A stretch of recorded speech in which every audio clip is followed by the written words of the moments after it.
নমস্কাৰ স্বাগতম এয়া হৈছে খবৰ মহানগৰৰ ষ্টুডিঅত মই প্ৰাঞ্জল পাকিস্তানী নাগৰিক আলী তাকিৰ শেখৰ বিৰুদ্ধে এসআইটিৰ তদন্তক লৈ মুখ্যমন্ত্ৰীৰ প্ৰতিক্ৰিয়া পাকিস্তানী নাগৰিক আলী তাকিৰ শেখৰ হৈতে বহু পাকিস্তানী নাগৰিক ভাৰতলৈ আহিছিল পাকিস্তানৰ এটৰ্নি জেনেৰেলৰ দৰে লোকো আহিছিল আলী তাকিৰৰ লগত ভাৰতত ডাঙৰ হোটেলৰ পৰিৱৰ্তে তেওঁলোক আছিল সৰু হোটেলত এই অহা যোৱা প্ৰক্ৰিয়াটো 2018 চনলৈ অব্যাহত আছিল বুলি মন্তব্য কৰে মুখ্যমন্ত্ৰীয়ে ইতিমধ্যে বিষয়টো কেন্দ্ৰীয় গৃহমন্ত্ৰী অমিত শাহক জনোৱা হৈছে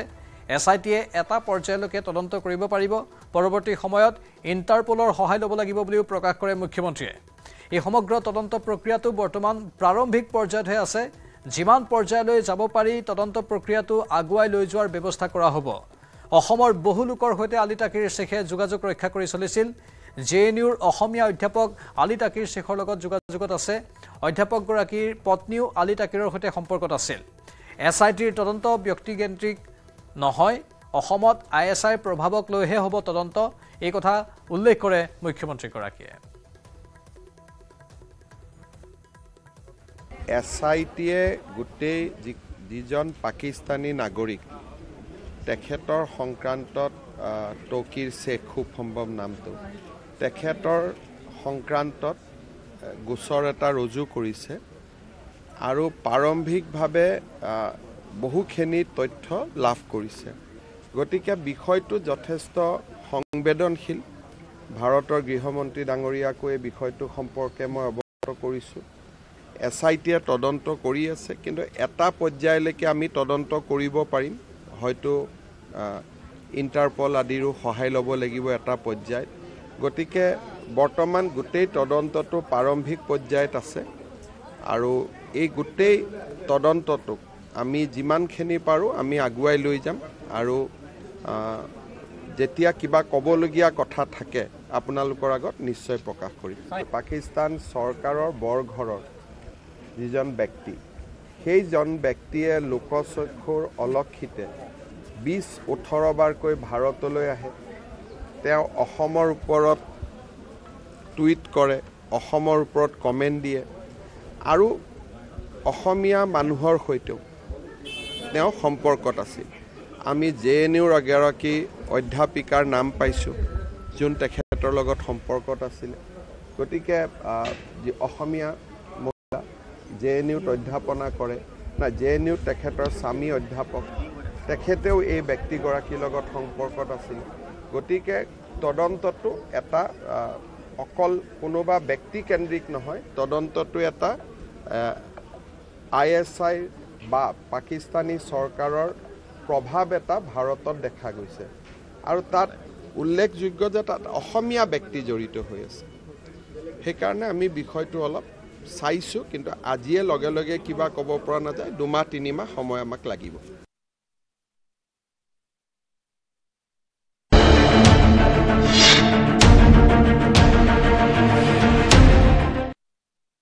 ধুবুৰীৰ গৌৰীপুৰত ভয়ংকৰ ঘটনা এগৰাকী যুৱতীক দলবদ্ধ ধৰ্ষণ কৰি হত্যাৰ চেষ্টা আন দুৰ্বৃত্তৰ এগৰাকী যুৱতীক ফোন কৰি মাতি আনি ধৰ্ষণ কৰি চোকা অস্ত্ৰৰে সৰ্বশৰীৰত আঘাত কৰি হত্যাৰ চেষ্টা কৰে গৌৰীপুৰত বায়েকৰ ঘৰত আলহী খাব আহিছিল যুৱতীগৰাকী পিছত ৰেজাউল হক নামৰ এজন লম্পতে ফোনযোগে মাতি নি পূৰ্ব পৰিকল্পিতভাৱে দলবদ্ধ ধৰ্ষণ কৰি বাটৰ কাষত পেলাই থৈ যায় দলবদ্ধ ধৰ্ষণৰ পিছত লম্পট কেইটাই চোকা অস্ত্ৰ আৰু হাতেৰে সৰ্বশৰীৰত আঘাত কৰি ৰক্তাক্ত অৱস্থাত পথৰ কাষত পেলাই থৈ যায় পিছত স্থানীয় ৰাইজে যুৱতীগৰাকীৰ প্ৰত্যক্ষ কৰি পৰিয়ালৰ সহায়ত ধুবুৰীৰ হস্পিটেলত ভৰ্তি কৰায় বৰ্তমান হস্পিটেলত মৃত্যুৰে যুঁজি আছে যুৱতীগৰাকীয়ে ৰেজাউল হক আজিজুৰ হক আছিকুৰ ৰহমান আয়ুব আলী চেৰাজুল হক উছমান আলী শহীদুৰ ৰহমান আৰু আলী হুছেইনৰ বিৰুদ্ধে ধৰ্ষণ কৰাৰ অভিযোগ উত্থাপন হৈছে ইতিমধ্যে পৰিয়ালে লম্পট কেইটাৰ বিৰুদ্ধে গৌৰীপুৰ থানাত এজাহাৰ দাখিল কৰিছে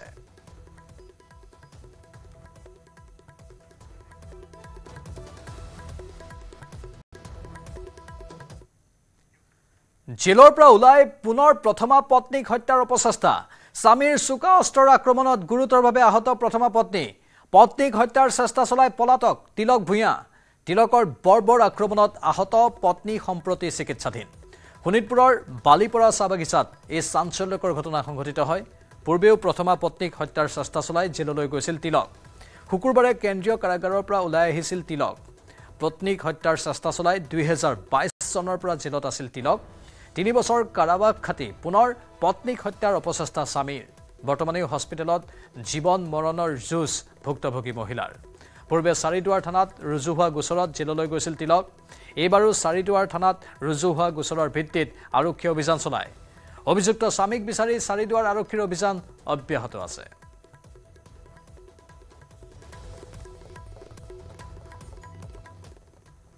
মই জ্বৰ হৈ আছো ছোৱালী মোক ফোন কৰিছে মা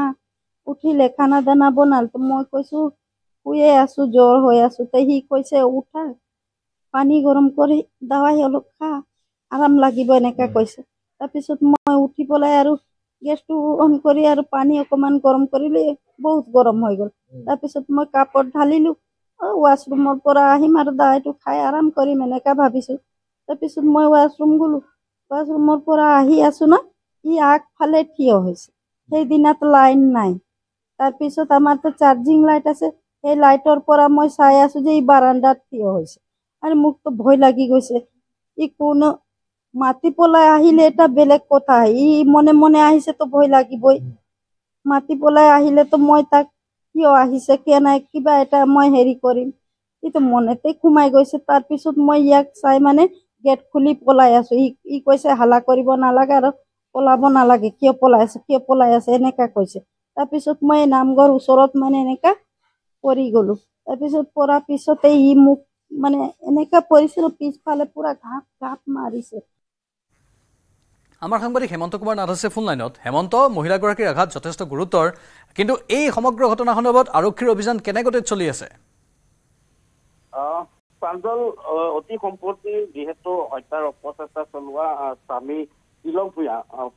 পলাতক হৈ আছে আৰু চাৰিদুৱাৰ আৰক্ষীয়ে তিলকক বিচাৰি অভিযান চলাইছে যদিও সম্প্ৰতি তেওঁ আৰক্ষী জালত পৰা নাই কিন্তু আমি এইখিনিতে উল্লেখ কৰিম 2022 চনত অৰূপ ধৰণৰ একেগৰাকী প্ৰথম পত্নী যিগৰাকী সম্প্ৰতি জীৱন মৃত্যুৱে যুঁজ দি আছে তেজপুৰ এখন ব্যক্তিগত চিকিৎসালয়ত বাসন্তী ভূঞা এইগৰাকী প্ৰথম পত্নীয়ে 3 সন্তানসহ স্বামীৰ পৰা বিচ্ছেদিত হৈ তেওঁ বেলেগে একেখন বালিপৰা চাহ বাগিচাতে থাকিবলৈ লৈছিল আৰু স্বামী তিলক ভূঞা দ্বিতীয় পত্নীৰ লগত থাকিব লৈছিল কিন্তু 2022 চনত অনুৰূপ ঘটনা সংঘটিত কৰিছিল আৰু হত্যাৰ অপচেষ্টা চলোৱাৰ অভিযোগত প্ৰথমা পত্নীৰ গোচৰৰ ভিত্তিত চাৰিদুৱাৰ আৰক্ষীয়ে আটক কৰি ৰঙাঘৰলৈ প্ৰেৰণ কৰিছিল আৰু যোৱা শুকুৰবাৰে তেজপুৰ কাৰাগাৰৰ পৰা মুক্ত হৈ আহি তেওঁ প্ৰতিশোধ পূৰণৰ অৰ্থে এইগৰাকী প্ৰথমা পত্নীৰ ঘৰত তেওঁ চুপ লৈ আছিল হাতত চোকা অস্ত্ৰ লৈ আৰু পত্নীক দেখা মাত্ৰকে তেওঁ ৰবলৈ নিৰ্দেশ দি উপযোগ কৰি আক্ৰমণ কৰে আৰু ধৰাশায়ী পত্নীক যিহেতু তেজপুৰলৈ উন্নত চিকিৎসাৰ বাবে অনা হয় আৰু সম্প্ৰতি এখন ব্যক্তিগত চিকিৎসালয়ত চিকিৎসাধীন হৈ আছে কিন্তু দেখা পোৱা গৈছে একেজন স্বামী আৰু একেগৰাকী প্ৰথমা পত্নীক তেওঁ আক্ৰমণৰ টাৰ্গেট কৰি লয় আৰু হত্যাৰ অপচেষ্টা চলাইছিল সম্প্ৰতি আৰক্ষীয়ে তিলক ভূঞাক যিজন আক্ৰমণকাৰী তেওঁক বিচাৰি অভিযান অব্যাহত ৰখা বুলি জানিব পাৰিছো ধন্যবাদ হেমন্ত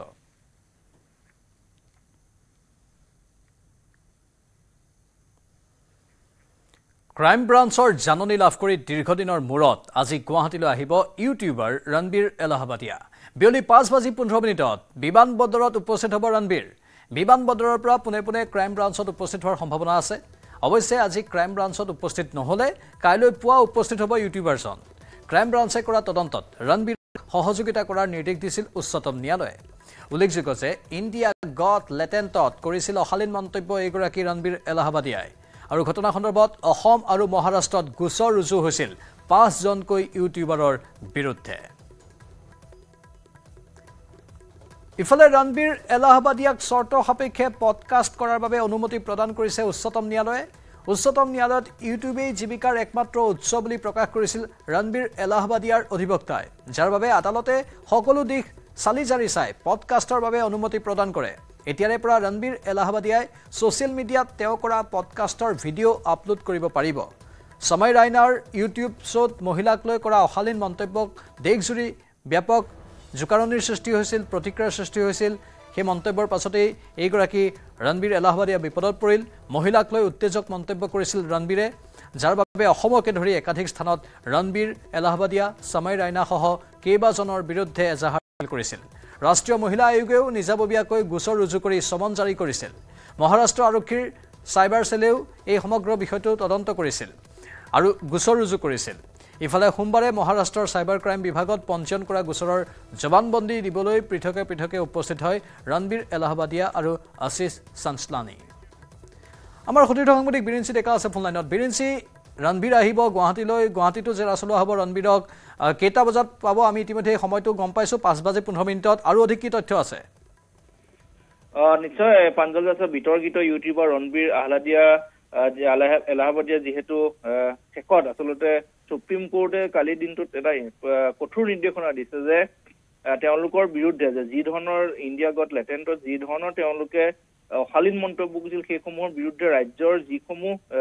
ভাৰতবৰ্ষৰ যিসমূহ ৰাজ্যত গোচৰসমূহ ৰুজু হৈছে সেইসমূহত তেওঁলোক সুখৰিৰে হাজিৰ হ'ব লাগিব। আৰু দেখা পোৱা গৈছিল যে মুম্বাইৰ পিছত গুৱাহাটী ক্ৰাইম ব্ৰাঞ্চত গোচৰ ৰুজু কৰা হৈছিল আৰু সেই গোচৰটোৰ ভিত্তিত যিগৰাকী তদন্তকাৰী বিষয়া তেওঁলোকক গৈ ঘৰত গৈ তেওঁলোকক সমন দি থৈছে। আৰু কালি সুপ্ৰিম কোৰ্টে সেই কথা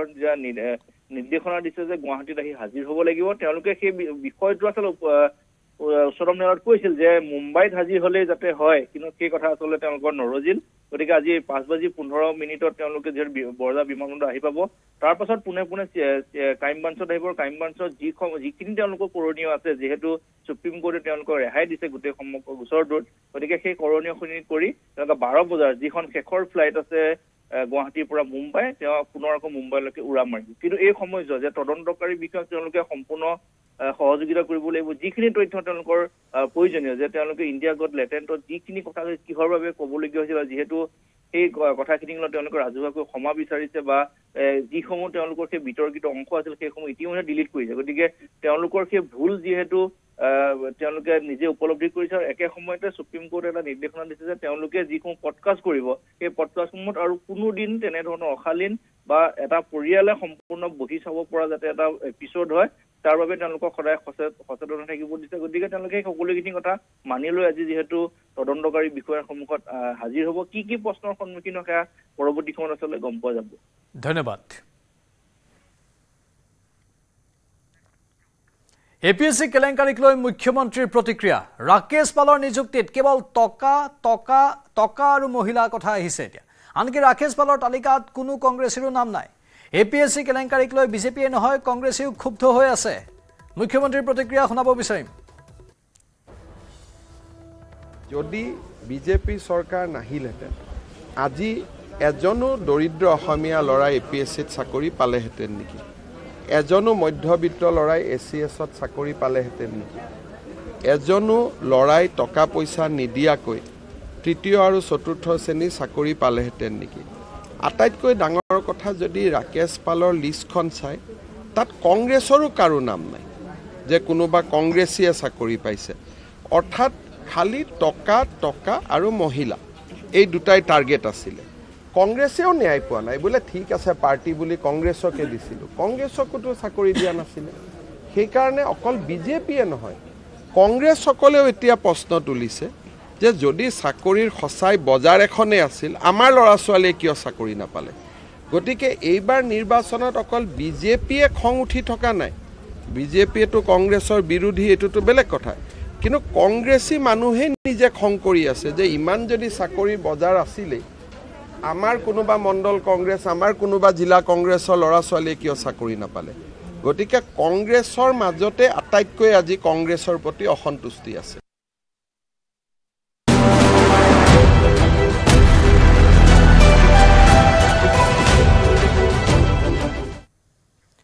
বাজেট অধিৱেশনৰ ষষ্ঠ দিনাও উত্তাল বিধানসভাৰ মজিয়া। মন্ত্ৰী অশোক সিংঘালৰ বিৰুদ্ধে AUDFে আনিছিল বিশেষ অধিকাৰ ভংগৰ অভিযোগ। মন্ত্ৰী সিংঘালে মিয়াসকলৰ লগত নাই বুলি শিৱৰাত্ৰিৰ দিনা মিছামাৰীত মন্তব্য কৰিছিল। এই মন্তব্যক লৈ আজি সদনত বিশেষাধিকাৰ ভংগৰ অভিযোগ আনি সদনত হুলস্থুলীয়া পৰিৱেশৰ সৃষ্টি কৰে AUDFে। নৈতিক দায়িত্ব স্বীকাৰ কৰি মন্ত্ৰী সিংঘালক পদত্যাগ কৰাৰ দাবী শ্বেৰমান আলীৰ। ফলত 10 মিনিটৰ বাবে AUDFৰ বিধায়কক নিলম্বন কৰে অধ্যক্ষই। ইয়াৰ পিছতে হাতে হাতে ফলক লৈ সদনৰ বাহিৰত প্ৰতিবাদ সাব্যস্ত কৰে AUDFৰ বিধায়কে। আপোনালোকে বহিব লাগে। That is rule. Please sit down. মই কম আপোনালোকৰ কি থাকে তাৰ পিছত ক'ব। Members house. আমাৰতো প্ৰচিডিউৰ হিচাপে আছিল। আমাৰ যেটো আছিল এইটো প্ৰচিডিউৰ মেইনটেইন কৰি আমি আনিছিলো। আপোনালোকে গভৰ্ণৰ স্পিচৰ ওপৰত বুলি কৈছে। অসমৰ সংবিধানৰ বিৰুদ্ধে আপোনালোকে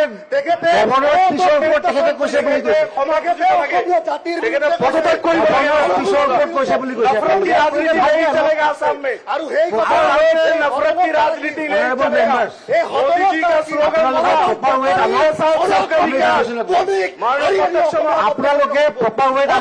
ৰুলটো নিজেই কৰিছে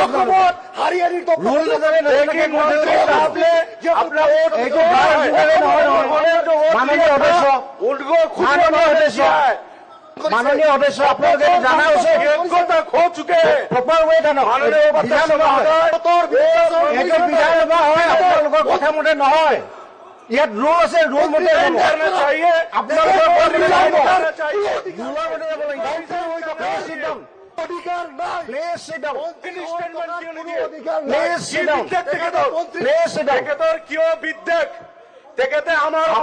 প্ৰপাৰ ৱেট আমি বিবেচনা কৰিম এইটো আজি টাৰ্ণ ডাউন কৰা হৈছে আজি ইয়াৰ ওপৰত আপোনালোকক সুযোগ দিয়া নহ'ব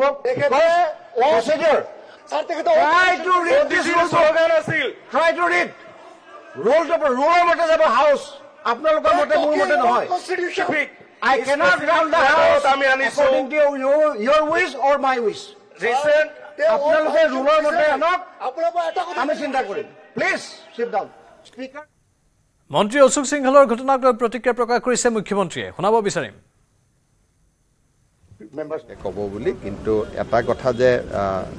আপোনালোকে মোক মাতিব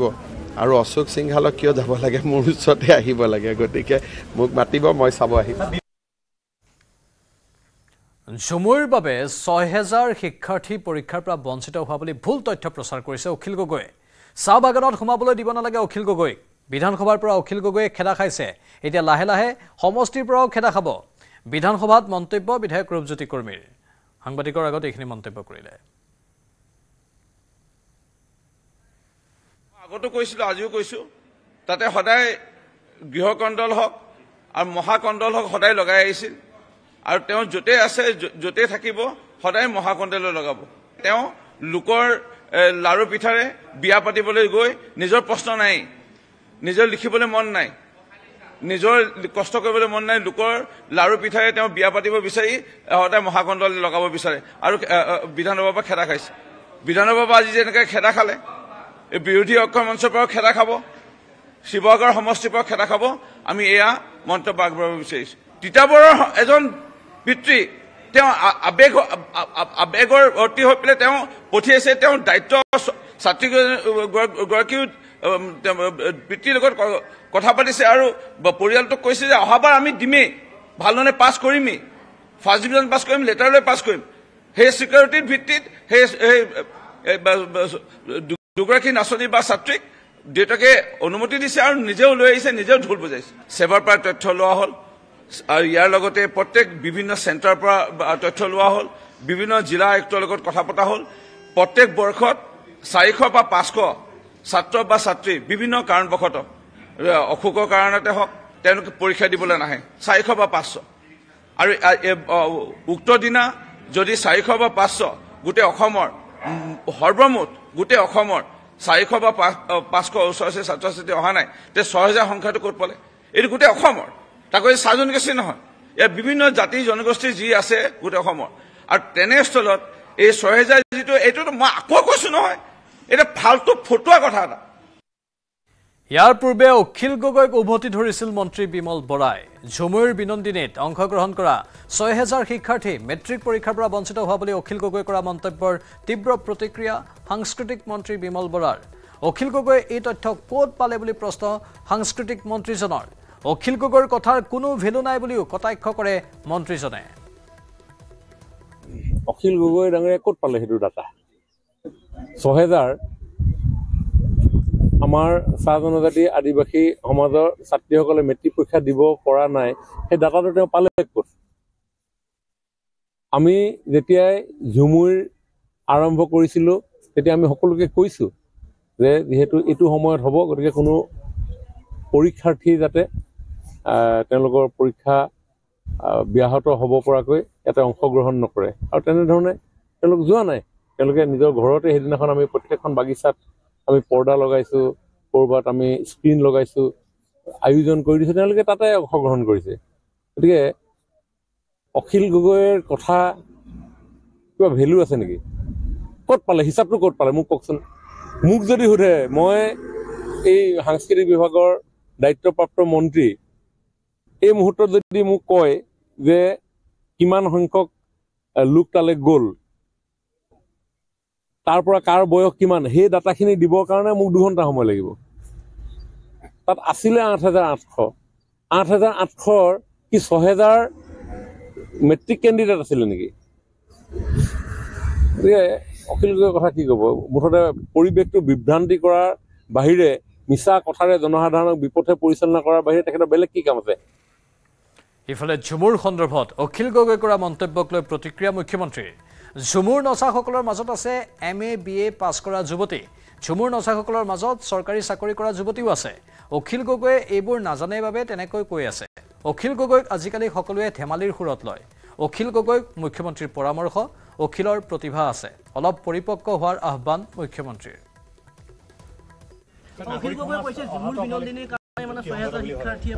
এইটো তেখেতে এনেকৈ কথা ক'ব নাপায়। তাতে যিবিলাক ল'ৰা ছোৱালীয়ে নাচিছে, কোনোবা BA পাছ, কোনোবা MA পাছ, কোনোবাই বেংকত চাকৰি আছে, কোনোবাই চৰকাৰী চাকৰি কৰি আছে, কোনোবা টেটৰ শিক্ষয়িত্ৰী। তেওঁ জ্ঞান নাই কাৰণে এই কথাবোৰ কৈ থাকে। আপোনালোকে ফটোবিলাক নিজেই চাব। তাত কোনোবা মেট্ৰিক দিয়া ফুল কোমলীয়া ছোৱালী আছিল নেকি? তাত আপোনালোকে ইণ্টাৰভিউবোৰ টিভিত লৈ আছে। কোনোবাই নিজে কৈছে যে মই শিক্ষক, কোনোবাই কৈছে মই অমুক। আপোনালোকে নিজে প্ৰচাৰ কৰা বাতৰি এটা পিছত মোকে সোধে। আপোনালোকে যিমান ছোৱালী ইণ্টাৰভিউ লৈছিলে, সকলো ছোৱালীৰে বয়সটোতো আপোনালোকে নিজেই দেখিছে। সেইকাৰণে অখিল গগৈক মানুহে আজিকালি অলপ ধেমালি সুৰত কিয় লয়? মই তেওঁক সদায় কৈ আছোঁ যে আপোনাৰ কোৱালিটি আছে, মেচিউৰ্ড হওক। এটা হেডলাইন পাবৰ কাৰণে আৰু আপোনালোকক সন্তুষ্ট কৰিবৰ কাৰণে তেওঁ যিকোনো কথা কৈ থাকে। আৰু মই ভাবোঁ তেওঁৰ যিটো স্খলন, তাত আপোনালোকৰো এটা ডাঙৰ ভূমিকা আছে। যি টি সুধি থাকে, তেওঁ যি টি কৈ থাকে বোলে মিডিয়াই পাব্লিচিটি কৰিব। But all publicities are not good publicity. আজি ঝুমুৰৰ এগেইনষ্টত তেওঁ কোৱাৰ লগে লগে বাগিচাৰ মানুহবিলাকে তেওঁক বেয়া পাব। এইটোতো মোৰ লাভহে হৈছে। গহপুৰৰ এটা ছাত্ৰ ছাত্ৰীৰ দল আজি উপস্থিত হয় দিছপুৰত। তেওঁলোকৰ সপোন আছিল বিধানসভাৰ অধিৱেশন চোৱা। আজি সেই সপোন পূৰণ কৰিলে গহপুৰ শংকৰদেৱ শিক্ষা নিকেতনৰ ছাত্ৰ ছাত্ৰীসকলে। ছাত্ৰ ছাত্ৰীৰ দলটোত আছিল এগৰাকী বিশেষভাৱে সক্ষম ছাত্ৰী। ছাত্ৰীগৰাকীৰ নাম ৰাণী কামান। বিধানসভাত মন্ত্ৰী বিধায়কসকলক দেখি আপ্লুত হৈ পৰে ছাত্ৰীগৰাকী। শংকৰদেৱ বিদ্যা নিকেতনৰ ছাত্ৰী ৰাণী কামানৰ প্ৰিয় ৰাজনীতি। বিশেষভাৱে সক্ষম লোকসকলক জীৱনটো উদযাপন কৰিবলৈ আহ্বান ৰাণী কামানৰ। ৰাণীৰ দৰে শিক্ষানুষ্ঠানৰ পৰা অহা আন ছাত্ৰ ছাত্ৰীসকলো বিধানসভাৰ কাম কাজ দেখি আপ্লুত হৈ পৰে। আমি শংকৰদেৱ শিক্ষা নিকেতন স্কুলখনৰ পৰা আহিছোঁ। আমি বৰ্মনত গৈছিলোঁ, মেঘালয় গৈছিলোঁ। তাৰপিছত আমি বিধানসভাত আহিলোঁ। বিধানসভাত আমি টিভিত দেখি থাকোঁ। আজি বিধানসভাত আহি দেখি মানে বহুত ভাল লাগিল। ৰঙিয়াৰ এখন ব্যক্তিগত চিকিৎসালয়ত উত্তেজনা। ৰোগীৰ আত্মীয়ক দুৰ্ব্যৱহাৰ কৰাক লৈ উত্তপ্ত হৈ পৰিল পৰিস্থিতি। 108 এম্বুলেন্সৰ টেকনিচিয়ানৰ বিৰুদ্ধে অভিযোগ তুলি উত্তাল কৰি তোলে পৰিৱেশ। এই ঘটনা সংঘটিত হৈছে ৰঙিয়াত। এখন ব্যক্তিগত চিকিৎসালয়ত এনেধৰণৰ উত্তেজনাৰ সৃষ্টি হয়। ৰোগীৰ আত্মীয়ক দুৰ্ব্যৱহাৰ কৰাক লৈ উত্তপ্ত হৈ পৰে পৰিস্থিতি। 108 এম্বুলেন্সৰ টেকনিচিয়ানৰ বিৰুদ্ধে অভিযোগ তুলি উত্তাল কৰি তোলে পৰিৱেশ।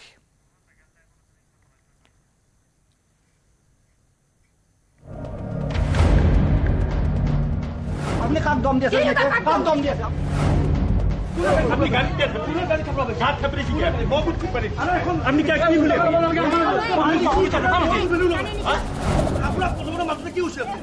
আমি আইসিটা কি করি? আপনারা ভাই এটা যাব লাগে জানে কি? আপনি কইছে আপনি কইছে গাড়ি ভেন্টিলেটর আছে না নাই? আমি কইছে গাড়ি ভেন্টিলেটর শব্দ উলোৱা নাই। চিকিৎসালয় চৌহদত উত্তপ্ত পৰিস্থিতি। ৰোগীৰ আত্মীয়ক দুৰ্ব্যৱহাৰ কৰাৰ অভিযোগ। 108ৰ টেকনিচিয়ানৰ আচৰণক লৈ উত্তেজনা। মানুহ যাব লাগে চৰকাৰী মানুহ মাতিব লাগে ইয়াৰ পৰা মানুহ তালৈ নিজাব লাগে আনিবৰ কাৰণে, কাৰণ পদ্ধতিটো বুজাই দিব লাগিব ন। পেচেণ্টটো কেনেকে পঠিয়াব সি দাম কৈছে। এইবিলাক আমাৰ লগত মেল নাই। যদি মেলে নাই তাহলে গাড়ীখনকে আনিছে আগে ক'ব লাগিছিলে যে গাড়ীখন টিকেটসকলে কেনেকে নিব ইহঁতে জানিব লাগিব বুজাই দিম বুলি কৈছে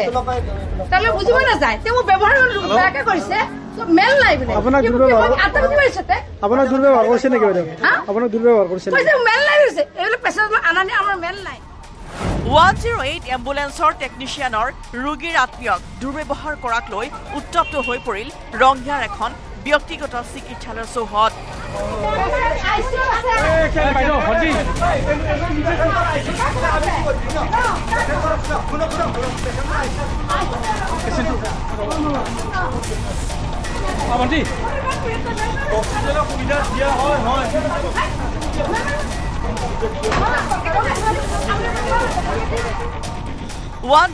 এম্বুলেন্সত অক্সিজেন নথকা বুলি টেকনিচিয়ানে জনোৱাত ক্ষিপ্ত হৈ পৰিল ৰঙিয়াৰ কমাৰ গাঁৱৰ ৰোগীৰ আত্মীয়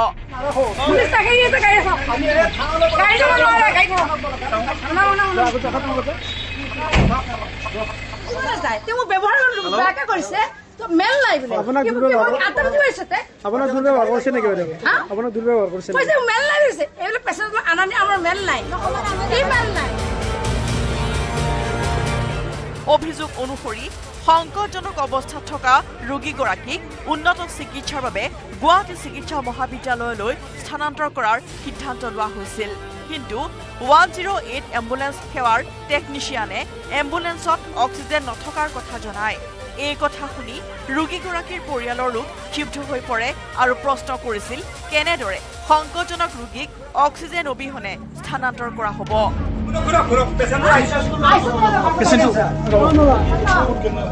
ইয়াকে লৈ ৰোগীৰ আত্মীয় আৰু এম্বুলেন্সৰ টেকনিচিয়ানৰ মাজত তৰ্কাতৰ্কিৰ সৃষ্টি হয়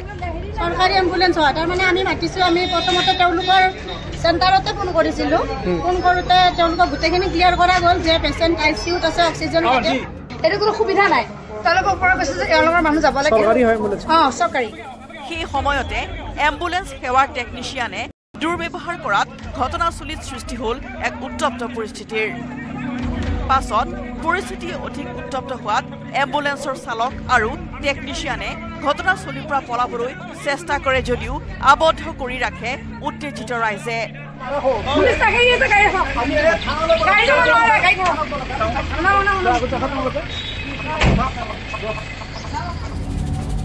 অৱশেষত চিকিৎসালয় কৰ্তৃপক্ষ আৰু স্থানীয় লোকৰ হস্তক্ষেপত খাম কাটে পৰিস্থিতিৰ ৰঙিয়াৰ পৰা ইনামুল ইছলামৰ report news 18 Assam north east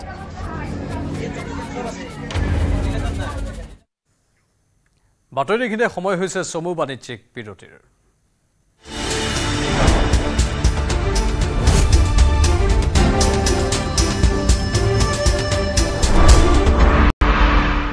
কোনটো কোনোবা এটা দেখুৱাচোন মাত্ৰ মাইথন ষ্টিলহে দিব ঠিক আছে নে ষ্ট্ৰং মানে মাইথন ষ্টিল বিজুলী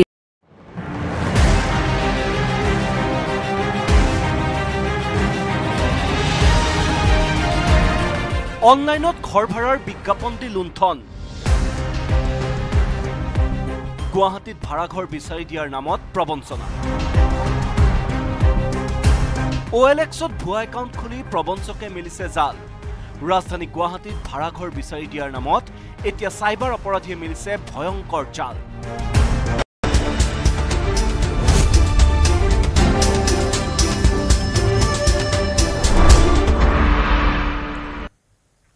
গুৱাহাটীৰ গণেশগুৰিত থকা মান্যবৰ নামৰ বিপণীখনত কৰ্মচাৰীক মেনেজাৰ ৰাহুল সিং চৌহানে মানসিক আতিশয্য চলোৱাৰ অভিযোগ প্ৰায় 20 জন থলুৱা কৰ্মচাৰীক খোৱাৰ সময় আঁতৰাই 11.5 ঘণ্টা ধৰি কামত নিয়োগ কৰি ৰখাৰ অভিযোগ মহিলা কৰ্মচাৰীসকলেও বিক্ষোভ কৰে মেনেজাৰ ৰাহুল সিং চৌহানৰ বিৰুদ্ধে গুৱাহাটীৰ গণেশগুৰিৰ এই বিপণীখনক লৈ এতিয়া প্ৰতিক্ৰিয়াৰ সৃষ্টি হৈছে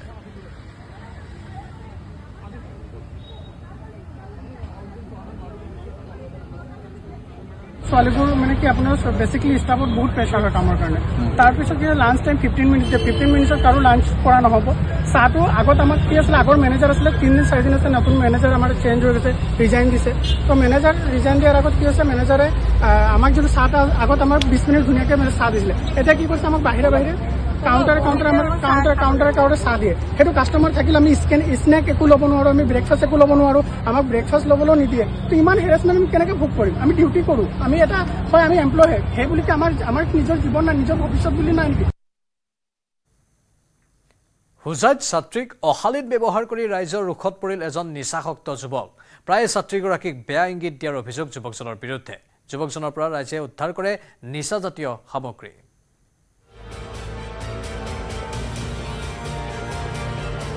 ছাত্ৰীক অশালীন মন্তব্য কৰি ৰোষত নিচাসক্ত যুৱক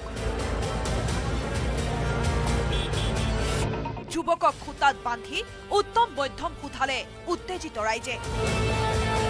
প্ৰায় ছাত্ৰীক বেয়া ইংগিত দিয়াৰ অভিযোগ হুজাইত ছাত্ৰীক অশালীন ব্যৱহাৰ কৰি ৰাইজৰ ৰোষত পৰিল এজন নিচাসক্ত যুৱক প্ৰায় ছাত্ৰীগৰাকীক অশ্লীল ইংগিত দি অহাৰ অভিযোগ যুৱকজনৰ বিৰুদ্ধে মঙলবাৰেও টিউচনলৈ গৈ থকা সময়ত ছাত্ৰীগৰাকীক অশালীন মন্তব্য কৰিছিল নিচাসক্ত যুৱক জামাল উদ্দিনে মানে এগৰাকী টিউচনত যোৱা ছোৱালীক মানে জুকাইছিলে ছোৱালীগৰাকী ভয়ত ইয়াৰ পৰা পলাই গৈছিলে তাৰপিছতে ইয়াতে কৃষ্ণনগৰৰ মানে ৰাইজ যিসকল মহিলা পুৰুষ আছে তেওঁলোকে এই বিদ্যুতৰ খুঁটিৰ লগত যুৱকজনক বান্ধি থৈছিলে পাছত যুৱকজনক কৰায়ত্ব কৰি খুঁটাত বান্ধি উত্তম মধ্যম সোধাই উত্তেজিত ৰাইজে যুৱকজনক ইয়াতে খুঁটিত বান্ধি থৈ দিছে মই আহি যুৱকজনক সুধিছিলো তেওঁ কৈছে যে নিচাগ্ৰস্ত ড্ৰাগছ ডেণ্ডেড খোৱাটো সত্য তেওঁ বাতৰ পৰিৱৰ্তে ডেণ্ডেড খায় এনি টাইম যুৱকৰ পৰা ৰাইজে উদ্ধাৰ কৰে নিচাজাতীয় সামগ্ৰী পৰৱৰ্তী সময়ত হুজাই আৰক্ষী ঘটনাস্থলীত উপস্থিত হৈ যুৱকজনক ৰাইজৰ কবলৰ পৰা উদ্ধাৰ কৰি থানালৈ লৈ যায় নিচাজাতীয় সামগ্ৰীৰ কৰাল গ্ৰাসত পৰি এনেদৰে এতিয়া ধ্বংসৰ পথলৈ আগবাঢ়িছে একাংশ যুৱক যুৱতী হুজাইৰ পৰা প্ৰণৱ শৰ্মাৰ report news 18 Assam north east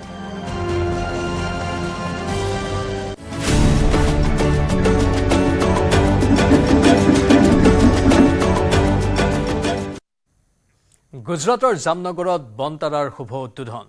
প্ৰধানমন্ত্ৰী নৰেন্দ্ৰ মোদীয়ে বন্যপ্ৰাণী উদ্ধাৰ পুনৰ্বাসন আৰু সংৰক্ষণ কেন্দ্ৰ বনতাৰা উদ্বোধন কৰে বনতাৰা উদ্বোধন কৰি প্ৰধানমন্ত্ৰীয়ে বনতাৰাখন পৰিদৰ্শনো কৰে বনতাৰাত দেশৰ লগতে বিশ্বৰ বিভিন্ন প্ৰান্তৰ পৰা উদ্ধাৰ কৰা আঘাতপ্ৰাপ্ত বন্যপ্ৰাণীক আশ্ৰয় দিয়া হৈছে এই পৰ্যন্ত বনতাৰাত আছে 2000ৰো অধিক প্ৰজাতিৰ প্ৰাণী আৰু 1.5 লাখৰো অধিক বন্যপ্ৰাণীক বিশ্বৰ বিভিন্ন প্ৰান্তৰ পৰা উদ্ধাৰ কৰি আশ্ৰয় প্ৰদান কৰা হৈছে বিপন্ন প্ৰজাতিৰ প্ৰাণীও বনতাৰাত অন্তৰ্ভুক্ত হৈছে প্ৰধানমন্ত্ৰীয়ে বনতাৰাৰ জীৱ-জন্তুসমূহৰ পৰিদৰ্শন কৰি অভিভূত হৈ পৰে বনতাৰা কেৱল বন্যপ্ৰাণীৰ আৱাসস্থলী নহয় বনতাৰাত বন্যপ্ৰাণীক চিকিৎসা কৰা অত্যাধুনিক পশু চিকিৎসালয়ো আছে য'ত বন্যপ্ৰাণীৰ চিটি স্কেন ICU ইত্যাদি সা-সুবিধাও আছে বনতাৰাত বন্যপ্ৰাণীৰ এনাস্থেচিয়া কাৰ্ডিঅলজি নেফ্ৰলজি এণ্ডোস্কপি দন্ত চিকিৎসা আভ্যন্তৰীণ অত্যাধুনিক চিকিৎসাও উপলব্ধ উল্লেখযোগ্য যে বনতাৰাত প্ৰধানমন্ত্ৰীয়ে এছিয়াটিক সিংহৰ পোৱালিকে ধৰি বিভিন্ন প্ৰজাতিৰ জন্তুৰ পোৱালিক খাদ্য খুৱায় বিৰল আৰু বিলুপ্তপ্ৰায় প্ৰজাতিৰ জন্তু আছে বনতাৰাত ইয়াৰ ভিতৰত বগা সিংহৰ পোৱালি অন্যতম গুজৰাটৰ বনতাৰাত অতি বিৰল নাহৰ ফুটুকীৰ এটা বিশেষ প্ৰজাতিও আছে বিশ্বৰ বিপন্ন তথা বিলুপ্তপ্ৰায় প্ৰজাতিৰ সংৰক্ষণ সংবৰ্ধন আৰু ৰক্ষণাবেক্ষণৰ বাবে বনতাৰাত আছে সকলো ব্যৱস্থা বনতাৰাত বিলুপ্তপ্ৰায় আৰু বিপন্ন প্ৰজাতিসমূহৰ প্ৰজননৰ জৰিয়তে বংশ বৃদ্ধি কৰাৰ বিশেষ ব্যৱস্থা গ্ৰহণ কৰা হৈছে আনহাতে বিশ্বৰ বিভিন্ন প্ৰান্তৰ পৰা উদ্ধাৰ কৰা অসুস্থ বন্যপ্ৰাণীসমূহক চিকিৎসাৰ অন্তত পুনৰ বনত মুকলি কৰি দিয়া হয় প্ৰধানমন্ত্ৰী নৰেন্দ্ৰ মোদী বনতাৰাত থকা অত্যাধুনিক পশু চিকিৎসালয়খনত উপস্থিত হৈ MRI কক্ষ পৰিদৰ্শন কৰে লগতে এছিয়াটিক সিংহৰ MRI কৰি থকা দৃশ্য প্ৰত্যক্ষ কৰে লগতে বন্যপ্ৰাণীৰ অস্ত্ৰোপচাৰ কক্ষত প্ৰৱেশ কৰি এটা নাহৰ ফুটুকীৰ অস্ত্ৰোপচাৰ কৰি থকাৰো সাক্ষী হয় প্ৰধানমন্ত্ৰী উপস্থিত থকাৰ সময়তে ৰাষ্ট্ৰীয় ঘাইপথত বাহনৰ খুন্দাত আহত নাহৰ ফুটুকীটোৰ অস্ত্ৰোপচাৰ কৰা হৈছিল দুৰ্ঘটনা বা আন কোনো কাৰণত অসুস্থ বা আহত হোৱা বন্যপ্ৰাণীসমূহক বনতাৰাত সম্পূৰ্ণ প্ৰাকৃতিক পৰিৱেশত ৰখা হয় য'ত এছিয়াটিক সিংহ স্নো লিওপাৰ্ড এশিঙীয়া গড়েও স্থান লাভ কৰিছে বনতাৰা বিশ্বৰ ভিতৰতে বন্যপ্ৰাণীৰ বৃহৎ পুনৰ্বাসন আৰু সংৰক্ষণ কেন্দ্ৰ প্ৰধানমন্ত্ৰী মোদীয়ে বনতাৰাত নিচেই কাষৰ পৰা বন্যপ্ৰাণীৰ সৈতে কটোৱা দেখা গ'ল হিংস্ৰ জীৱ-জন্তু যেনে বাঘ সিংহ ঘোং আদি সন্মুখৰ পৰা দৰ্শন কৰে প্ৰধানমন্ত্ৰীয়ে লগতে চাৰ্কাছৰ পৰা উদ্ধাৰ কৰা 4টা বগা সিংহ আৰু স্নো লিওপাৰ্ডে প্ৰধানমন্ত্ৰীৰ সন্মুখত বিভিন্ন কলা কৌশল প্ৰদৰ্শন কৰে চিম্পাঞ্জিৰ পোৱালি বিভিন্ন জন্তুৰ সৈতেও নিবিড় সময় পাৰ কৰে প্ৰধানমন্ত্ৰীয়ে আনহাতে প্ৰধানমন্ত্ৰীয়ে জেব্ৰাৰ এটা বৃহৎ জাকৰ সৈতে খোজকাঢ়ি পাৰ হৈ গৈছিল প্ৰকাণ্ড অজগৰ অন্যান্য সাপ বিলুপ্তপ্ৰায় প্ৰজাতিৰ কাছ হাতী আদিকে ধৰি বিভিন্ন ধৰণৰ জীৱ-জন্তু দৰ্শন কৰে প্ৰধানমন্ত্ৰীয়ে উল্লেখযোগ্য যে বন্তৰাত আছে বন্যপ্ৰাণীৰ বিষ নিৰাময়ৰ বিভিন্ন চিকিৎসা সঁজুলি হাইড্ৰথেৰাপিৰ ব্যৱস্থা আছে বন্তৰাত বিশ্বৰ ভিতৰতে সৰ্ববৃহৎ বন্যপ্ৰাণীৰ চিকিৎসা কেন্দ্ৰ বন্তৰাত আনহাতে প্ৰধানমন্ত্ৰীয়ে বন্তৰাৰ চিকিৎসক আৰু কৰ্মচাৰীসকলৰ সৈতেও সৌজন্যমূলক বাৰ্তালাপত মিলিত হয়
আনফালে বন্তৰা উদ্বোধন কৰি প্ৰধানমন্ত্ৰী নৰেন্দ্ৰ মোদীৰ এক্স মাধ্যমত পোষ্ট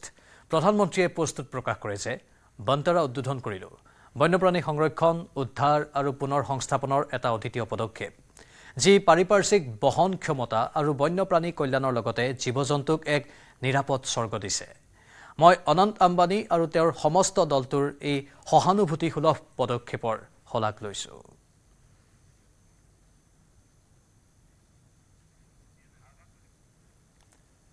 বন্তৰা উদ্বোধন কৰিলো বন্যপ্ৰাণী সংৰক্ষণ উদ্ধাৰ আৰু পুনৰ সংস্থাপনৰ এটা অদ্বিতীয় পদক্ষেপ যি পাৰিপাৰ্শ্বিক বহন ক্ষমতা আৰু বন্যপ্ৰাণী কল্যাণৰ লগতে জীৱ-জন্তুক এক নিৰাপদ স্বৰ্গ দিছে মই অনন্ত আম্বানী আৰু তেওঁৰ সমস্ত দলটোৰ এই সহানুভূতিসুলভ পদক্ষেপৰ শলাগ লৈছো বুলি প্ৰধানমন্ত্ৰীয়ে এক্স মাধ্যমত পোষ্ট কৰি উল্লেখ কৰিছে ইফালে অসমত বৃদ্ধি পাইছে শিশুৰ সংখ্যা অসমৰ নদ-নদীত আছে 635টা শিশু ব্ৰহ্মপুত্ৰ নদীত আছে 584টা শিশু হুৱনখিৰিত 22টা কুলসী নৈত আছে 20টা কপিলী নৈত 5টা আৰু বেকি নদীত আছে 4টা ৰিভাৰ ডলফিনৰ শেহতীয়া পিয়লত প্ৰকাশ পাইছে এই তথ্য ছ'চিয়েল মিডিয়াত সদৰি কৰিলে মুখ্যমন্ত্ৰী হিমন্ত বিশ্ব শৰ্মাই এইখিনি তথ্য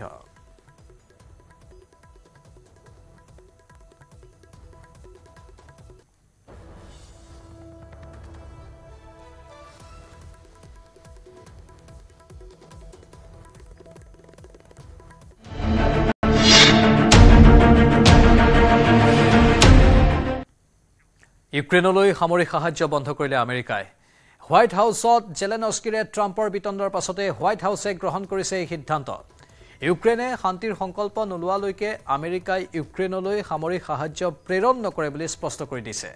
কেৱল সেয়াই নহয় আমেৰিকাই ইউক্ৰেইন তথা পোলেণ্ডলৈও অস্ত্ৰ-শস্ত্ৰ প্ৰেৰণ নকৰে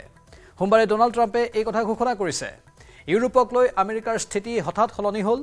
যি ইউৰোপক লৈ আমেৰিকাৰ দৰে দেশে সদায় মাত মাতি আহিছিল সেই ইউৰোপৰ দেশবোৰক লৈ এতিয়া আমেৰিকা কঠোৰ হৈছে সমান্তৰালভাৱে ইউক্ৰেইনক লৈ আমেৰিকাই এতিয়া ইউটাৰ্ণ মাৰিছে যুদ্ধবাজ আমেৰিকা এতিয়া শান্তিৰ পক্ষত অৱস্থান গ্ৰহণ কৰিছে লগতে ইউক্ৰেইনকো ৰাছিয়াৰ সৈতে শান্তি চুক্তি কৰিবলৈ হেঁচা প্ৰয়োগ কৰিছে তাৰে পৰিপ্ৰেক্ষিতত হোৱাইট হাউচৰ অভেল অফিচত জেলেনস্কিৰে হোৱা বৈঠকত ট্ৰাম্পৰে বাকবিতণ্ডাৰ সৃষ্টি হৈছিল বিপৰীতে ইউক্ৰেইনৰ হাজাৰ হাজাৰ মানুহ হত্যা কৰা ৰাছিয়াৰ সৈতে শান্তি চুক্তি কৰিবলৈ পোনপটীয়াকৈ অস্বীকাৰ কৰিছিল ভলাদিমিৰ জেলেনস্কিয়ে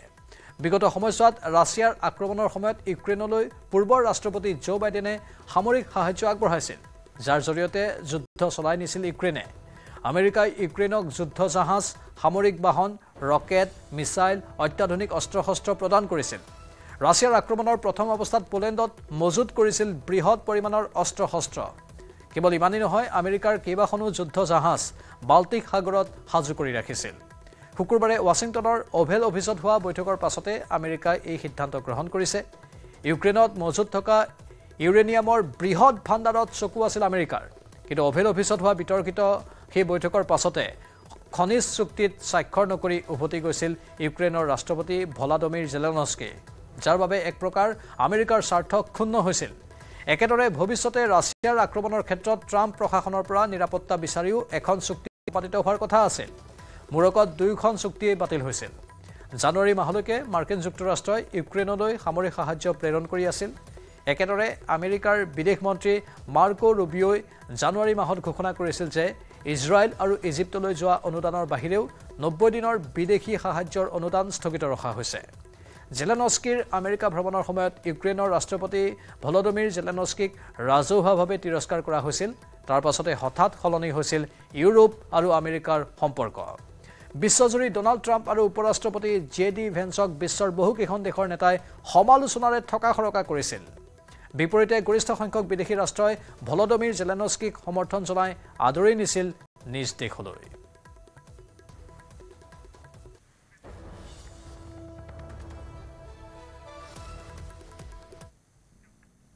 ৰাজ্যত অব্যাহত আছে দালাল ৰাজ দলগাঁৱত দালালক কেন্দ্ৰ কৰি উত্তপ্ত পৰিস্থিতি ৰাজহ চক্ৰ বিষয়াৰ কাৰ্যালয়ত দালালক প্ৰহাৰ মাটিৰ দালালক প্ৰহাৰ কৰিলে দুই যুৱকে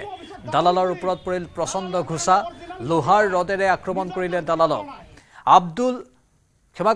আবুল কাছম নামৰ দালালক উত্তম মধ্যম সোধোৱা হ'ল ঘটনা কেন্দ্ৰ কৰি উত্তপ্ত হৈ পৰে চক্ৰ বিষয়াৰ কাৰ্যালয় ঘটনাস্থলীত উপস্থিত হয় আৰক্ষী আৰু পাছত নিয়ন্ত্ৰণ কৰে পৰিস্থিতি দালাল আবুল কাছমক আটক কৰে আৰক্ষীয়ে মাৰপিটৰ ঘটনাৰে জড়িত অভিযুক্তক আটক কৰিছে আৰক্ষীয়ে এই ঘটনা কেন্দ্ৰ কৰি দলগাঁও থানাতো উত্তেজনাই বিৰাজ কৰে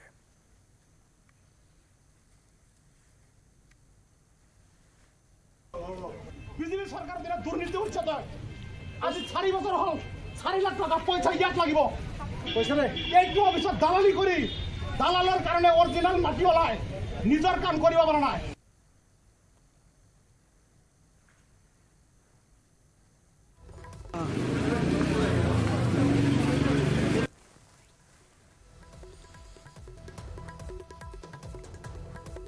আৰু এনেধৰণে পৰিস্থিতি উত্তপ্ত হৈ পৰিছিল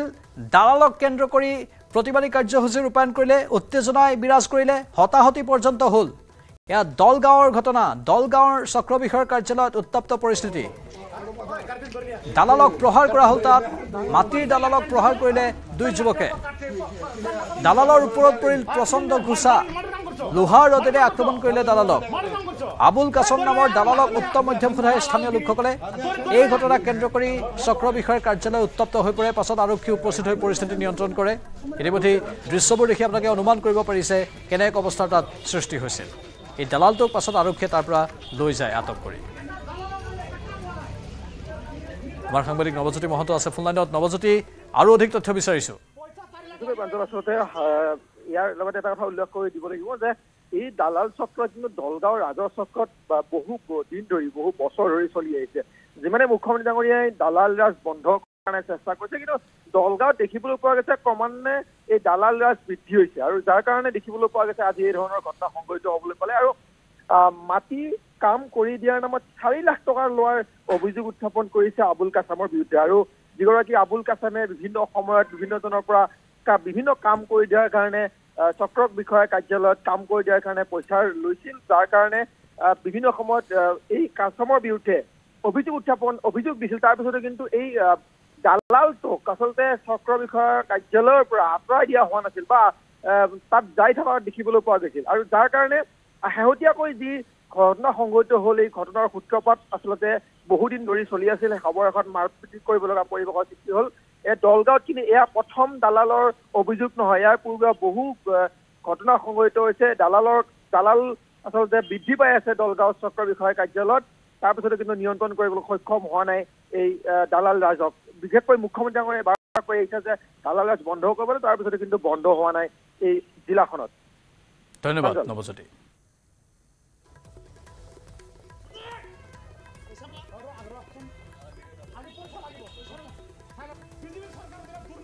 ৰাজহ চক্ৰ বিষয়াৰ কাৰ্যালয়ত দালালে দপদপনি অব্যাহত ৰাখিছে ইতিমধ্যে সাংবাদিক নৱজ্যোতিয়ে ক'লে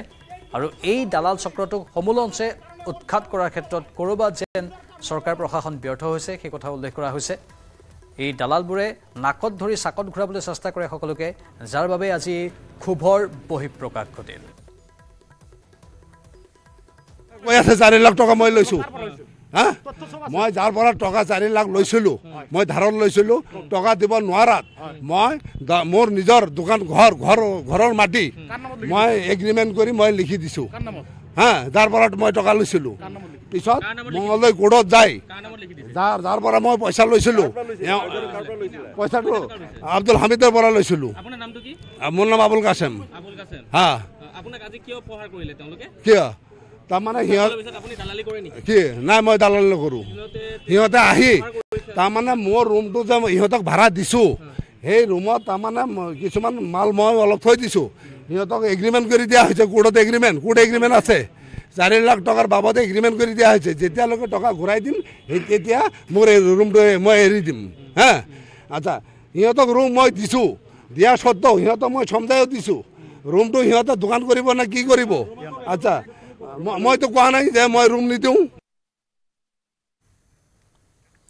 গুৱাহাটীৰ পানীখাইটিত খহনীয়া ৰোধৰ কেইবা কোটি টকীয়া অভিলাষী আঁচনি ঐতিহাসিক হাতীখিলা গণেশ মন্দিৰৰ পৰা তামোলবাৰীলৈ বৃহৎ এলেকাত জিঅ' বেগ পেলাই খহনীয়া ৰোধৰ কাম পূৰ্ণগতিত চলি আছে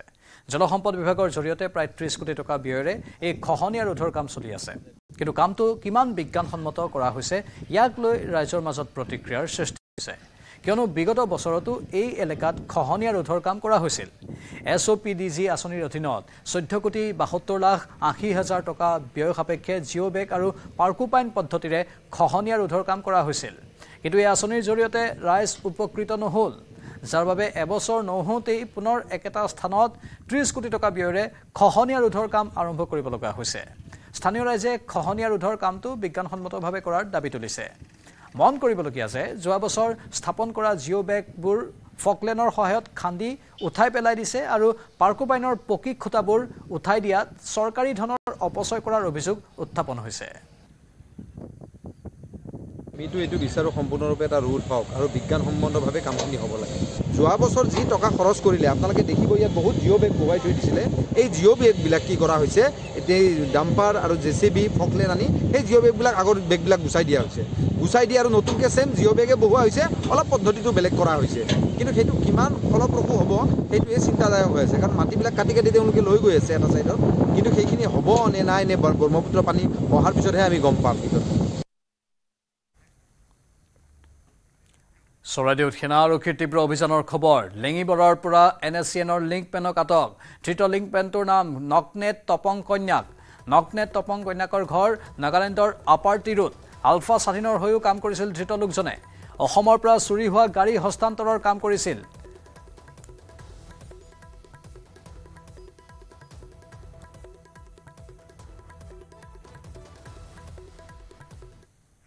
দ্বাদশ ৰাজ্যিক শিশু সুৰক্ষা দিৱস আৰু অসম ৰাজ্যিক শিশু অধিকাৰ সুৰক্ষা আয়োগৰ ৫ম প্ৰতিষ্ঠা দিৱস শিশু সৰবৰাহ শিশু শ্ৰম বাল্য বিবাহ শিশু শিক্ষা শিশু স্বাস্থ্য শিশুৰ বিৰুদ্ধে নিৰ্যাতন ৰোধ কৰাৰ ওপৰত গণসজাগতাৰ লক্ষ্য শিশু সুৰক্ষা আয়োগৰ এই পৰ্যন্ত বহু শিশু শ্ৰমিক উদ্ধাৰ কৰিবলৈ সক্ষম হৈছে শিশু সুৰক্ষা আয়োগে শিশু সুৰক্ষা আয়োগৰ কাৰ্যালয়ৰ বাবে ইতিমধ্যে চৰকাৰে আবণ্টন দিছে ধন স্থায়ী কাৰ্যালয় নিৰ্মাণৰ বাবে 2 কোটি টকাৰ অনুমোদন দিছে চৰকাৰে 24 চনত 23 চনৰ ডিসেম্বৰ মাহত জইন কৰিছো গতিকে 24 চনটো আমি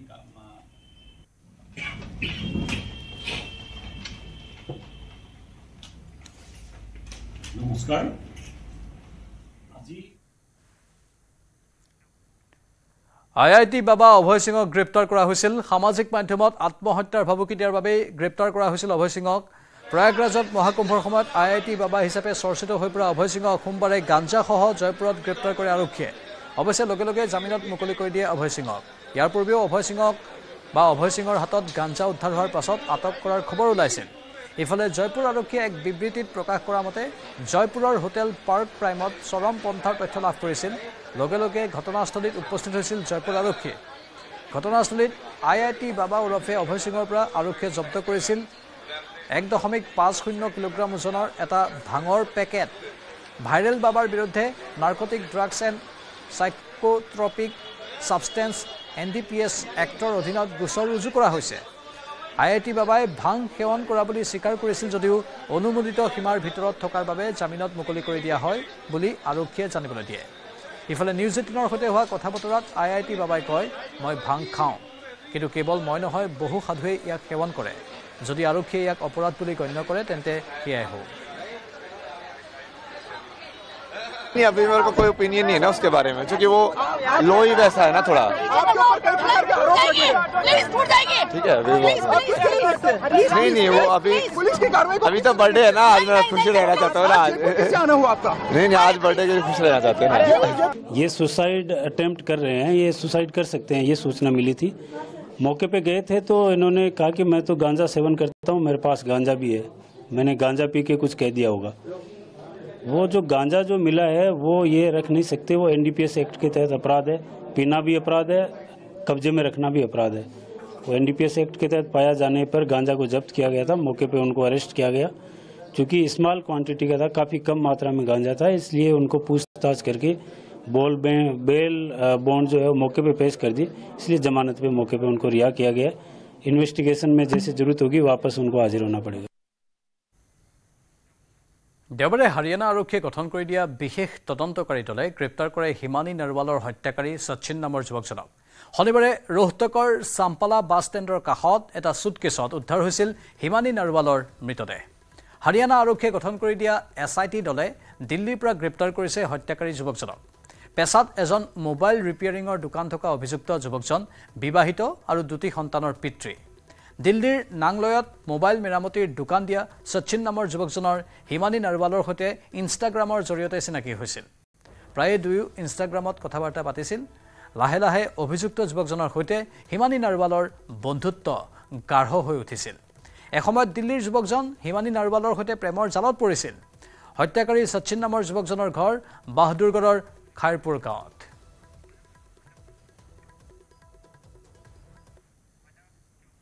সময় হৈছে বাতৰিৰ পৰা বিদায় লোৱাৰ নমস্কাৰ